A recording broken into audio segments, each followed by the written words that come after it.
Los humanos pasamos casi un tercio de nuestra vida durmiendo, es decir, sensorialmente desconectados del mundo exterior.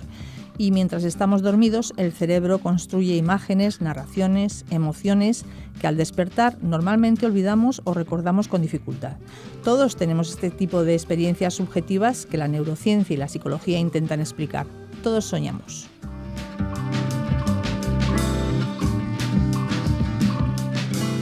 Francisco Claro Izaguirre es profesor de Psicología Fisiológica en el Departamento de Psicobiología de la UNED. Muchas gracias y bienvenido de nuevo, Francisco. Pues gracias a ti y buenos días a todo el mundo. En un programa anterior hablamos fundamentalmente del sueño, de la neurofisiología del sueño, funciones, ciclos, investigaciones y estudios recientes sobre el sueño y sobre la experiencia cotidiana del dormir. Un programa que se puede recuperar en Internet en canal.uned.es y en el canal de YouTube de Psicología de la UNED. Y hoy vamos a continuar en ese estado de no vigilia para hablar de los sueños, de la neurofisiología del soñar. En este contexto, ¿cómo se pueden definir los sueños? Pues los sueños, más que definirlos, quizás pueda resultar útil dar una lista de sus características. Los sueños son difíciles de darles una definición formal, ¿no? Porque son cosas o son sucesos que no se pueden observar objetivamente. Quiero decir, cada cual observa sus sueños, pero yo no puedo observar tus sueños, ni nadie puede observar tus sueños. Entonces, más que una definición, yo creo que puede ser útil, y en general la gente de ciencia que se encarga de estudiar esto, pues lo que hace es dar una lista de características, ¿no? Los sueños son experiencias mentales, son estados de conciencia que se pueden definir como alucinatorios, porque todo lo que estás sintiendo en realidad no procede de tus sentidos, que en ese momento están desconectados, ¿no? Son creaciones del cerebro dormido y entonces, bueno, pues son por eso se pueden definir o calificar de alucinaciones, ¿no? Todo lo que y en ese estado de conciencia alucinatorio, pues se tiene una serie de experiencias sensomotoras y emocionales y cognitivas que, como decimos, son generadas por el propio cerebro dormido y que además se suelen desarrollar siguiendo un argumento, ¿no? Una estructura narrativa. Y eso sucede con un tipo de sueños, que son los que se dan fundamentalmente en la fase REM de sueño. Luego hay otro tipo de sueños que son como de un carácter más verbal, menos emocional y menos visual, como de pensamientos, ¿no? Que se repiten, que se dan en las fases de sueño en el REM, fundamentalmente en las fases de sueño ligero, ¿no? ¿Y todos soñamos? Pues todos deberíamos soñar, pero hay excepciones. Por ejemplo, hay personas, quiero decir, cuando en el laboratorio de sueño se despierta a las personas que están durmiendo, cuando están en la fase REM, el 95% de las ocasiones refieren estar soñando, de donde se deduce que la inmensa mayoría o todas las personas saludables soñamos, ¿no? Lo que pasa es que hay que despertarte en el momento. Pero sí se han descubierto lesiones en el cerebro que impiden soñar. Por ejemplo, hay un síndrome que se llama Charcot-Willebrand, que consiste son lesiones en una región de la corteza occipital, en una región de asociación visual, ¿no? Que lo que producen esas lesiones es ceguera para la imaginación visual de recuerdos. Es decir, tú no puedes recordar visualmente cosas que has visto. Eso es lo que pasa estando en vigilia. Bueno, pues esas personas no sueñan. Posiblemente porque las imágenes de los sueños utilizan material que tú recuerdas, ¿no? O sea, no construyen ellas, pueden construir los argumentos y las asociaciones, pero el material que estás viendo es material reciclado que tú tienes por ahí. Bueno, pues estas personas con esta lesión en el área de asociación visual no sueñan. Y tampoco sueñan personas con lesiones en la sustancia blanca que hay bajo la corteza prefrontal. Y eso es curioso porque cuando se hizo ese descubrimiento, ¿no?, de que estas personas con lesiones en la sustancia blanca no soñaban, pues claro, enseguida se dieron cuenta que esa era la región en la que se lesionaba cuando se hacían lobotomías en los años 50 del siglo pasado, ¿no? Y entonces pensaron, pues es posible que las personas a las que se hicieron lobotomías tampoco soñaran. Y revisando los registros parece que no soñaban, ¿no? La lobotomía ya no se hace, entonces es difícil comprobarlo porque la manera de demostrar que alguien no sueña es despertarlo sistemáticamente en la fase REM y preguntarle, ¿estabas soñando? Uh-huh. Claro. ¿Y los animales también sueñan? Pues es una buena pregunta. fíjate, a los animales no podemos despertarlos en la fase REM y preguntarles si estás soñando, ¿no? Entonces, no hay una forma clara de saberlo, pero indirectamente sí lo sabemos, porque en los años 70, un francés del que vamos a hablar luego, que se llama Michel Jouvet, pues Michel Jouvet es uno de los investigadores que primero trabaja con animales y estudia las cuestiones del sueño REM, sueño paradójico, lo llamaba él, ¿no? Y este hombre lesionando en el tronco del encéfalo en gatos, en una región que se llama locus ceruleus, pues encontró que los gatos que estaban dormidos, estaban profundamente dormidos en la fase REM, de pronto se ponían a moverse, ¿no? Hacían cosas, hacían, por ejemplo, conductas que ellos hacen estando despiertos, por ejemplo, ataque predatorio, que es lo que hacen cuando van a cazar un ratón, reacciones de furia, de aseo, los gatos se limpian mucho. Es importante recordar que durante la fase REM hay atonía muscular, no nos movemos, estamos totalmente quietos, ¿no? Si nos registran la actividad de los músculos, se vería que está totalmente plana, que no hay actividad. Con las lesiones de Jouvet, los gatos pierden la atonía muscular y lo que estaban era, se supone, representando sus sueños. Estaban, lo que Michel Jouvet llamó, realizando una conducta onírica. De manera que es una prueba indirecta de que los animales, los mamíferos, pues sueñan. Es difícil, yo no me atrevería a decir que los insectos o los pulpos sueñan, ¿no? Pero los mamíferos sin duda sueñan. ¿Y qué sucede con los sentidos mientras estamos, cuando soñamos? ¿Funcionan los sentidos? Pues no funcionan. Es decir, las vías sensoriales están cortadas. La vista, desde luego, en las áreas de proyección primaria, el área 17 de la corteza occipital está inactiva. Los ojos están cerrados. Los oídos y las regiones cerebrales de proyección primaria de los oídos o del tacto tampoco están activas, ¿no? Entonces los sentidos y el movimiento, acabamos de decir que hay atonía muscular, quiere decir que cuando estamos dormidos en la fase REM durante los sueños no nos podemos ni mover ni recibir estímulos del exterior. Por supuesto, si el estímulo es potente, puede despertarnos. Y hay veces que incluso esos estímulos se pueden meter en los sueños, ¿no?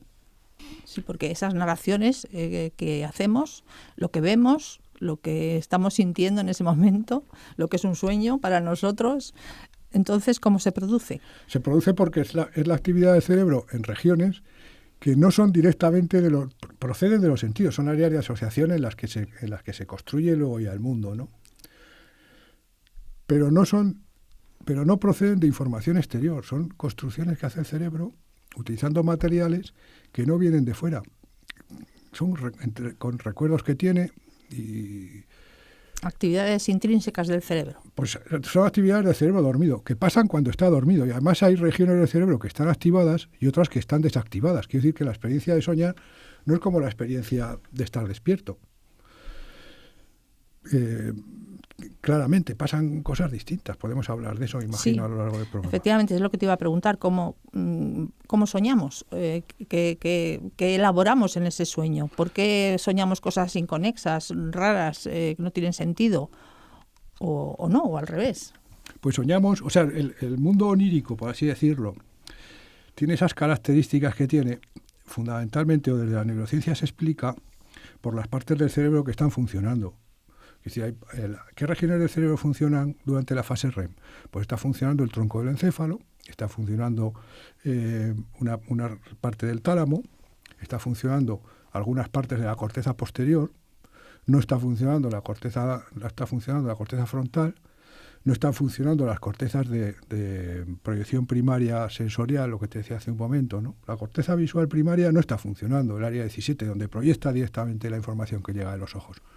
Porque los ojos están cerrados. Y entonces, no tiene sentido. Naturalmente, si te enchufan una luz potente a través de los párpados, pues te despiertas y ya empiezas a ver. Y con los oídos pasa igual. ¿Por qué vemos por qué tenemos esa manera, digamos, tan peculiar, tan extravagante de razonar o de montar los argumentos? Fundamentalmente porque la corteza dorsofrontal lateral no está funcionando. Es una región de la corteza que tiene un nombre muy raro, pero bueno, y lo que hay que entender es que hay una región de la corteza que estando en vigilia está funcionando y que sostiene pues la atención, sostiene la memoria de trabajo, sostiene habilidades cognitivas, desempeños cognitivos que son fundamentales para razonar con normalidad. Bueno, esa parte del cerebro, estando soñando, pues no está activa. Entonces, pues claro, el resultado es un poco extravagante. ¿Se sabe para qué sirve soñar? En el programa anterior decíamos que no se sabe todavía muy bien para qué sirve dormir, o la ciencia no ha resuelto esa incógnita todavía. ¿Y soñar? ¿Se sabe para qué sirve? La función de los sueños. Bueno, pues realmente no hay un consenso, ¿no? El otro día decíamos que no había un consenso para la función del dormir, ¿no? ¿Cuál es el proceso fisiológico que se restaura durmiendo? Pues no sabíamos.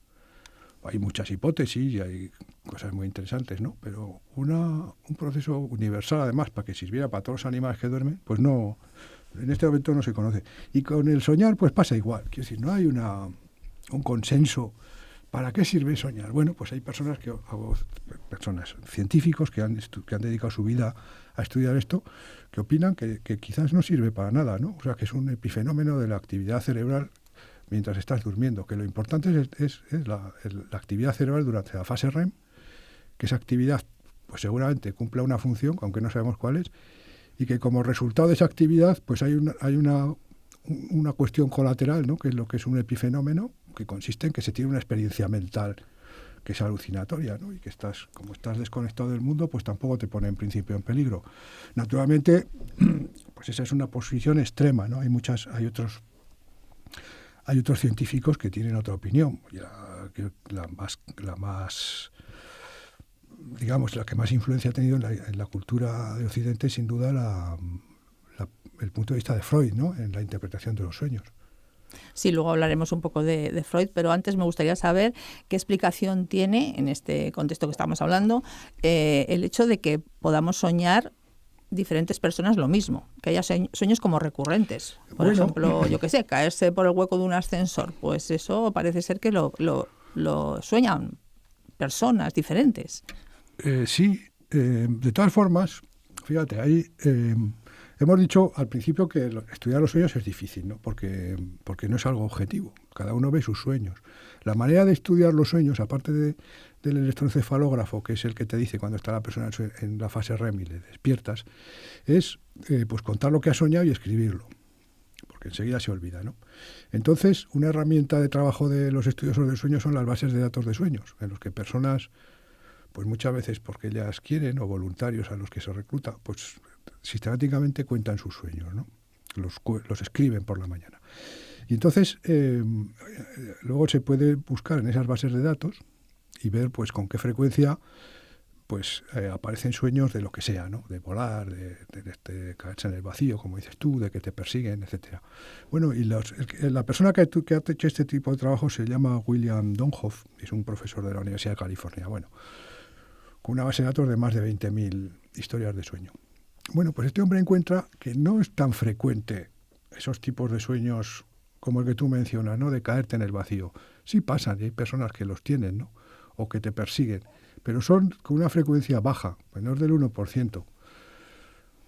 Él, en ese tipo de investigación lo que encuentra es que la mayoría de las personas, en la mayoría de las ocasiones, tienen sueños con los compañeros de trabajo, con la familia, con cosas que tienen continuidad, con las cosas que ellos han visto en su vida cotidiana y que tienen continuidad con sus preocupaciones habituales, ¿no? Y que los sueños, así un poco que se salen de eso, que son infrecuentes. Los sueños de sexo son muy infrecuentes.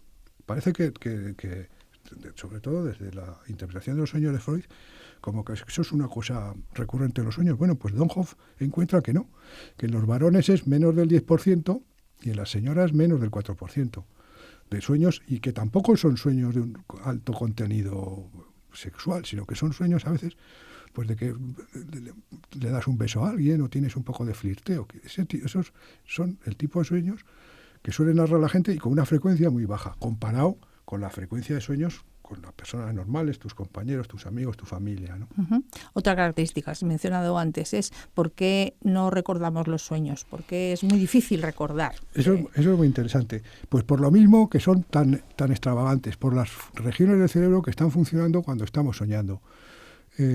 Durante las fases, si te despiertan en la fase REM, si te despierta el despertador, por ejemplo, por la mañana es frecuente que estés en REM y sobre todo cuando pues eres joven y duermes como un tronco, ¿no? Pues que te despierte el despertador, que no te despiertes solo. Y te suele sacar de sueños. Entonces lo recuerdas muy bien. En los laboratorios de sueño también, porque te despiertan. Entonces te lo recuerdas. Pero si estando durmiendo tú tienes un sueño y luego sigues a otras fases de sueño, no REM, pues las regiones del cerebro que se encargan de mantener la memoria, fundamentalmente el hipocampo, deja de estar activo. Entonces todo eso se olvida. Y cuando te despiertas en la fase REM, salvo que tengas la costumbre de haber prestado atención a tus sueños, los que llevamos diarios de sueños, pues prestamos atención a nuestros sueños. Y entonces yo recuerdo bastante bien mis sueños, pero porque tengo la costumbre de apuntarlos por la mañana, justamente para poder hablar de estas cosas por la radio.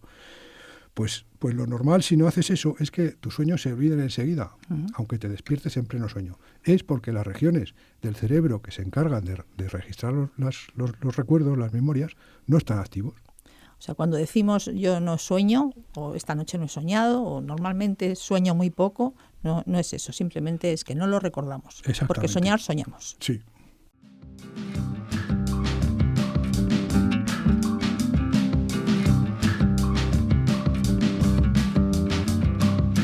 Esto es Radio 3, estamos en Sin Distancias, en el espacio de la UNED, que les acompaña cada día entre las 5 y las 6 de la mañana a la peninsular. En esta sintonía hablamos hoy de los sueños desde el punto de vista fisiológico y del por qué y para qué soñamos, con Francisco Claro, profesor de psicobiología de la UNED. ¿Cuáles son las teorías más relevantes que explican los sueños? Bueno, pues la más, a la que cuando te preguntan esto, y si se lo preguntas tú a Google o a cualquiera, pues siempre tiene que empezar diciendo que el hito más importante dentro de la cultura occidental, al hablar de significado de los sueños, es la obra de Freud, ¿no? El libro La interpretación de los sueños, publicado a principios del año 1900, coincidiendo con el inicio del siglo XX. Y además siendo, digamos, un hito fundacional del psicoanálisis, que es una doctrina que ha tenido un impacto tremendo, ¿no? Durante el siglo XX en la cultura, no ya solo en la psicopatología, en la psicología, sino en la cultura occidental. Bueno, ahí Freud lo que dice es que todos los sueños están impulsados por deseos y que el carácter, digamos, extravagante de los sueños es consecuencia de que esos deseos muchas veces son deseos instintivos que no son socialmente aceptables por la persona que lo está soñando, y que entonces, pues para evitar la ansiedad que produciría la consumación de esos deseos, se presentan disfrazados, ¿no? Esa es básicamente y a Freud le interesa porque es una vía, él lo llamaba vía regial inconsciente, ¿no? Pues es una vía para que el psicoanalista intente analizar cuáles son los conflictos, ¿no? Entre lo que el paciente desea y lo que le está permitido hacer. Entonces, bueno, pues eso sería un origen de neurosis. De tal manera, yo creo que lo de que los sueños son deseos, o están impulsados por deseos, que seguramente es una idea que es anterior a Freud, porque es que hasta, por lo menos en español, en el lenguaje, cuando nosotros decimos un sueño, es como si estuviéramos diciendo un deseo, ¿no? Uh-huh. No tiene por qué ser un deseo reprimido, ni mucho menos. Y yo me he ido al diccionario de la RAE, y una de las acepciones de sueño es justamente un deseo, ¿no? Difícil de cumplir. De manera que a mí me da la impresión, yo no soy especialista en psicoanálisis ni nada de eso, ¿no? Pero se me ha ocurrido esta idea, pues preparando este programa, y dije, hombre, esto de los deseos, a mí me parece que tiene que ser anterior a Freud, porque está en español. Mi sueño es montar en globo, ¿no? O mi sueño es pilotar un F-18. Significa que tengo ese deseo. Y seguro que eso no procede de la interpretación de los sueños de Freud. ¿Y cuál dirías tú que es la vigencia de la teoría de Freud en estos momentos? Pues yo creo que los psicoanalistas le siguen haciendo caso. Seguramente, pues Freud lo que venía a decir es que para vivir en una sociedad civilizada tenemos que renunciar a nuestros instintos. Yo creo que eso es claro, ¿no? ¿Cómo se gestiona eso? Pues si se gestiona bien, pues es posible que no dé lugar a psicopatología, y si se gestiona mal, pues es posible que dé lugar a neurosis y a cosas raras. Yo creo que esa idea no es difícil de admitir y bueno, pues quizás en la época en la que vivió Freud, él murió en el año 39, el libro este es del 1900, ¿no? Pues en esas primeras décadas del siglo XX, no sé, pues los años 20 aparentemente eran muy divertidos, pero seguramente también había moral victoriana, y las cosas que le preocupaban a Freud, que tenían que ver con el sexo y esas cosas, pues seguramente, pues en algunas personas les daba todo igual, y en otras pues igual les impedía hacer lo que ellos les hubiera gustado hacer. Bueno, y sigue siendo muy popular, ¿no? Interpretar los sueños que tenemos cada uno o los demás en clave de deseos no cumplidos o de, bueno, sí, o de en fin, sí, de represión, como decía Freud. Lo que pasa es que Freud insiste en que la interpretación de los sueños desde el punto de vista del psicoanálisis es una tarea muy complicada. O sea, no es algo que se pueda hacer con una app en el móvil, ¿no? Sino que requiere mucha formación. Y luego los psicoanalistas, pues se han dedicado a otras cosas. Por ejemplo, ¿puedo hablar 2 minutos más de esta cuestión? 2 minutos más, venga. Que te quería decir porque tiene relación con lo que hablábamos antes de los sueños recurrentes. Uno de los, Carlos Gustavo Jung, que fue discípulo de Freud, y que luego se tuviera una ruptura, digamos, cada uno tiró por su lado, con mucho dolor para ambos. Pues Carlos Gustavo Jung él tiene una teoría de los sueños que es muy distinta, ¿no? La interpretación de los sueños que es distinta de la de Freud.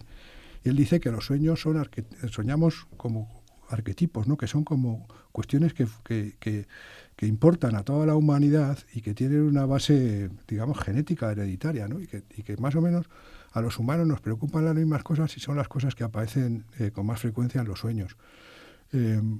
A él no le parecía que fueran deseos, o sea, que hubiera que estudiar los sueños como algo individual, ¿no? Y en relación con la neurosis de cada uno, sino que era una cosa que nos informaba sobre las preocupaciones en general de la especie humana.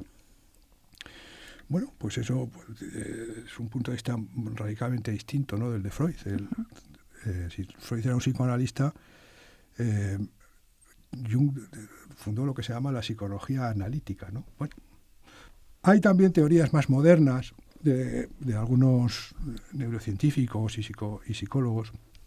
Por ejemplo, uno que se llama Rebonsuo, ¿no? Este hombre dice que los sueños son simuladores de posibles amenazas en las que nosotros ensayamos soluciones o formas de evitarlos, ¿no? Esto sería una explicación para sueños recurrentes de amenazas, ¿no? O de persecuciones o de que te hacen daño. Bueno, eso te sirve para ensayar posibles soluciones de eso, ¿no? Uh-huh. Que luego te pueden resultar cruciales para salvar la vida. Son explicaciones que tienen que ver con la evolución, o sea, con las capacidades evolutivas de los hombres, ¿no? De cuando vivíamos pues en las cavernas y escapándonos de los leopardos y de las serpientes. ¿Qué interés tienen los sueños para la psicología actual en terapia? Bueno, pues realmente yo creo que los sueños te informan, o es lo que dice la gente que se dedica a esto, ¿no? Informan de las características de la persona cuando está despierta, ¿no? O sea, digamos que la psicología actual, en general, yo creo que más que por el contenido de los sueños, se interesa por la forma de los sueños, ¿no? Por las características, o sea, que te puede informar de las características mentales de la persona que ha soñado eso, ¿no? Te puede decir, pues, cómo percibe, cómo piensa, cómo siente, pero que en general se tiende más a eso, a un análisis formal, digamos, de la forma que tienen los sueños, del tipo de cosas que sueñas, más que del contenido, ¿no? Que es lo que le interesaba al psicoanálisis. Pero, por ejemplo, una persona que es víctima de...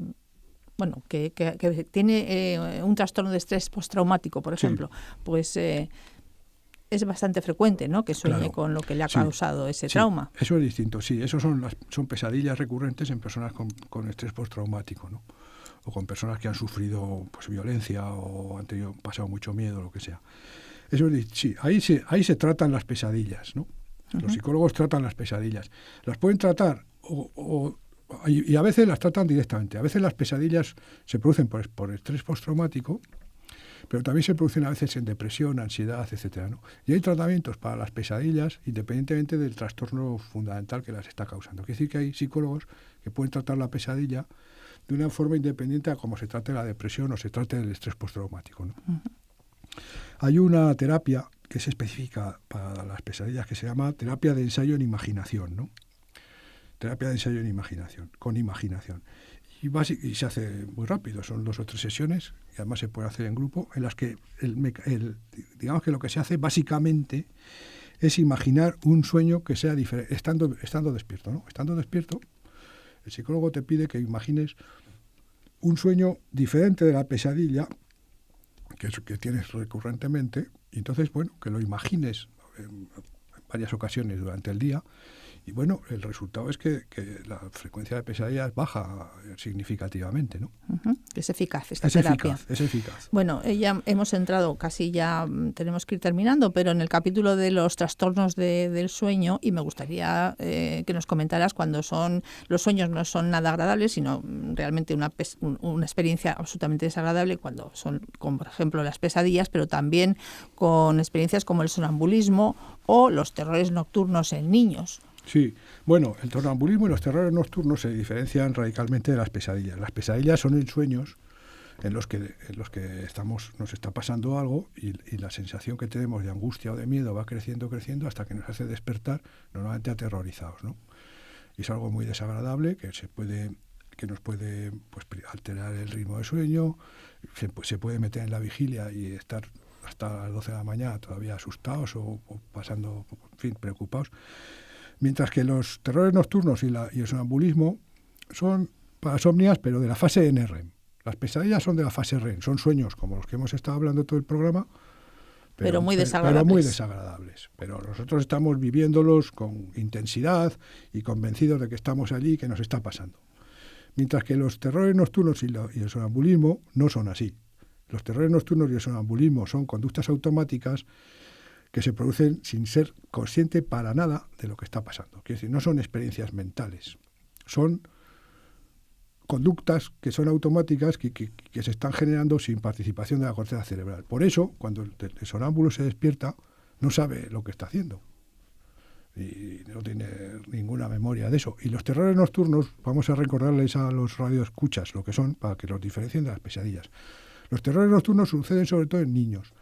Y se caracterizan porque de pronto el niño pues entra en un llanto desconsolado, está allí en su camita llorando, o sea, se incorpora, no está sentado, llorando, desconsolado, y bueno, pues los papás o el que esté cuidándolo, pues intenta pues consolarle, no pasa nada, tal. Al final el niño se acaba despertando y no sabe qué le pasaba.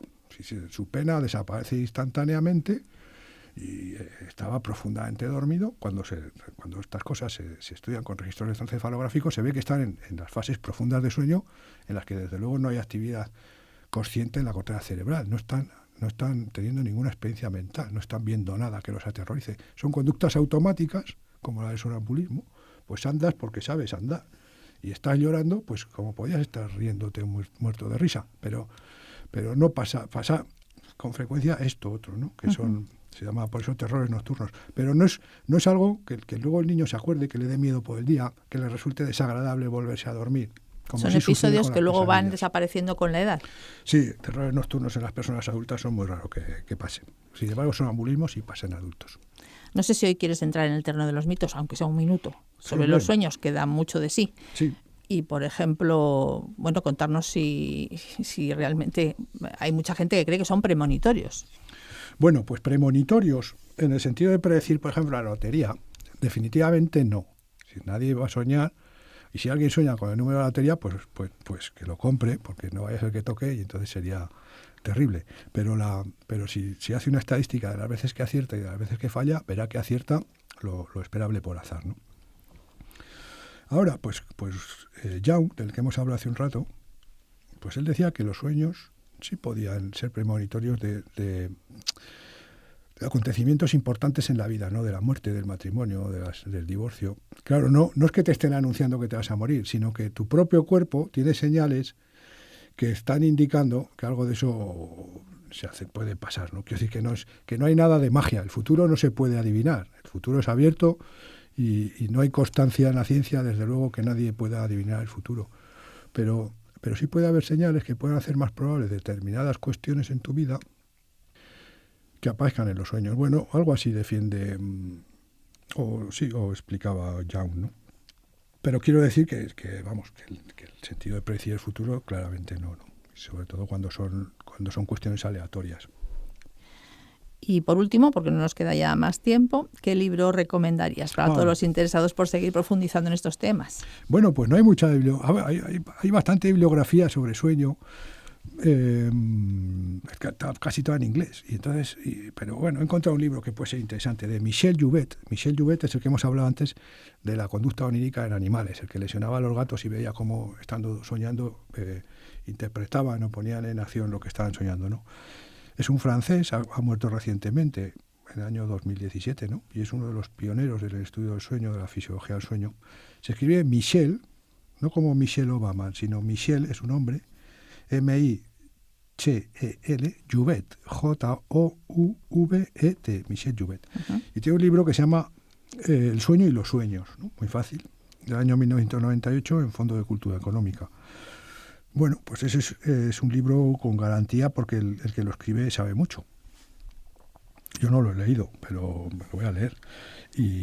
Pero vamos, estoy convencido que lo puedo recomendar sin haberlo leído porque Michel Jouvet es un hombre totalmente fiable. Bueno, y si no, ¿dónde te tenemos que escribir para reclamarte algo? Que te escriban a ti, que eres Maite Pérez de Albeniz en la Radio UNED. Muy bien, muchas gracias. Pues lo dejamos aquí. Francisco Claro Izaguirre es profesor de Psicología Fisiológica en el Departamento de Psicobiología de la UNED. Muchas gracias por habernos acercado al sueño y a los sueños. Experiencias muy cotidianas, pero desde luego muy complejas también. Gracias y hasta siempre. Gracias, Maite.